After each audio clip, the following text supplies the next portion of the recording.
SAA has an enviable safety record the world over. In this new post-COVID operating environment, and as the sector is reinventing both its purpose and operating model, it's useful to revisit the importance of safety and how SAA approaches this issue. There is rules in terms of how you should operate this aircraft, and there is also rules from the aircraft manufacturer on the limits of this aircraft and how you should fly them. So part of our DNA is compliance. It's non-negotiable.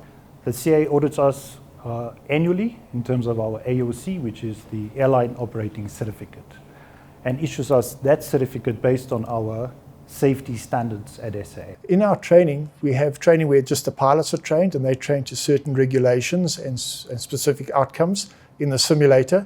But then there are also times where we are trained together with the cabin crew, where we look at simulated scenarios where we are combined together. So it won't be the first time that you're experiencing such an occasion or such an emergency on board the aeroplane. There will be scenarios that will be developed, and in what we call our combined training sessions with the cabin crew, we go through a lot of those processes, work how to learn to work together through our cockpit resource management, and being able to develop systems that allow us to have a cohesion.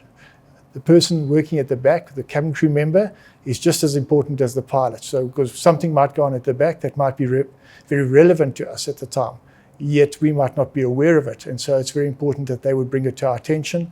Likewise, we might identify something from our side that we've identified within the cockpit that might be very relevant to what they're going to experience shortly in the cabin. And so we need this commonality of working together and understanding each and every one's roles together. In order for us to maintain proficiency and competency, we do training every 6 months. So our proficiency actually lasts for 6 months only. So every 6 months, the pilots go back to the training division. They do rewrite exams on certain aspects, and when they are done, they spend 2 days doing 4-hour sessions in the simulator doing training, and after that they do their annual proficiency check online with a check captain to make sure that we maintain the same high standard of training. In terms of the audit, it's just not a tick box exercise. It's not, do you have this as an SOP and can you show me the evidence? It's not that. IOSA and CAA have gone into and have taken it 10 steps further in terms of ensuring that is it effective? Is it working at your company, which is SAA?